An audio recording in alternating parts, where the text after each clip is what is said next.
My name is Tyler Loretz, and welcome back to another Marching Basics video. Today we're going to be talking about the step-off. As we're approaching a new marching season for the first time in a while, it's important to check back in with our fundamentals and just to make sure that we're shaking a bit of the rust off. So this video will talk us through some of the technique and some things to look out for to avoid developing some bad habits.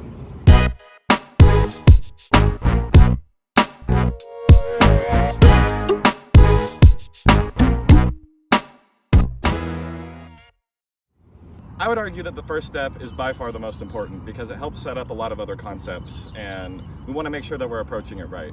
It sets up step size, foot timing, making sure our weight is equally distributed between both of our feet, and setting ourselves up for consecutive steps. If you get everybody stepping off the same way, your life is going to be so much easier when you get to all the other concepts. I like to stick to a full count for the step-offs just because it makes life so much easier for everyone involved. From the student perspective, especially the brand new marchers, having a full count is just going to feel a lot more natural. They can put all their energy toward the actual technique of what they're doing rather than just trying to get the timing right.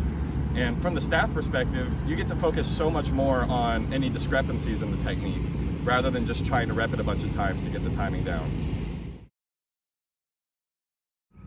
Now, let's talk about some of the specific mechanics of the step-off. First things first, you want to talk about where the propulsion comes from, or what is actually moving their body weight forward. Because if you gloss over that, a lot of the times you're going to get this, where all their body weight is centered on this back foot, and then they're going to be having to play catch up with their front foot the whole move. The way I kind of like to approach this is I like to have students stand on their right foot and just kind of bounce up and down on the ball of their foot, because that is ultimately where the motion is going to be coming from. You're pushing off the ball of that back foot to get that body weight moved forward. Next, let's talk about what we're actually doing with that front foot as it goes out. So you want to think about your toe initiating the motion and leading out into that step, because what that's going to do is it's going to keep your heel low to the ground. You can also think about your heel drawing an imaginary line across an imaginary hypotenuse of a right triangle, because what that will do is it'll eliminate any students that are kind of like swinging their foot out too far to get their foot out there or doing anything else weird. So if you think about initiating motion with your toe and drawing that imaginary line across the ground with your heel, it'll clear up a lot of discrepancies in that step off.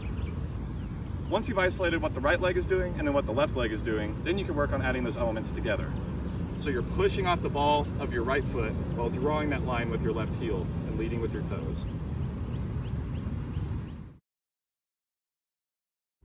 Now let's talk about the backwards step off. Humans are not designed to walk backwards. Our feet are pointing a very specific direction for the way in which we should be moving.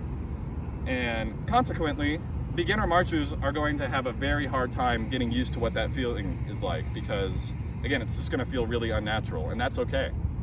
So the propulsion of the backward step off is going to feel the same as it does on the forward step off, in that it's coming from the ball of your right foot. So you can revisit this with your students, kind of have them, bounce on the ball of their right foot again, just to get a feel for where that is specifically.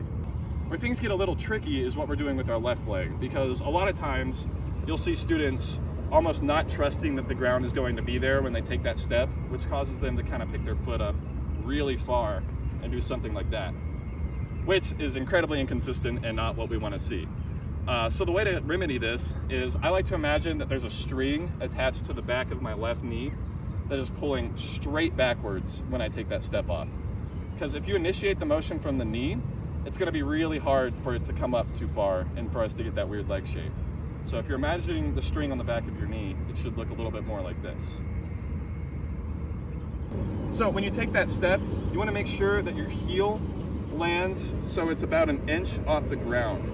A lot of times you'll see students kind of up on their tippy toes like this, which sounds great in theory, but is not great in practice, because kind of going back to the concept of keeping our balance between our feet, if our feet are up on our tippy toes like this, we have way less surface area of our foot helping support that balance. And so when your heel is an inch off the ground, you generally have the whole ball of your foot planted firmly on the ground, which is going to help you maintain that balance and set us up for success when we start taking consecutive steps.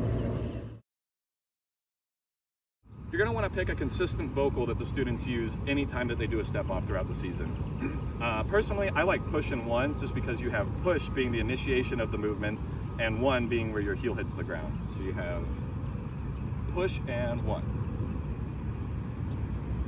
Now, the thing with vocals that I've found is that the students that are really committing to enunciating them and saying them loudly are often the same ones that are performing the exercise the best. And I don't think that's a coincidence. If they're committing to this element of the exercise, chances are they're committing to all the other elements of the exercise as well.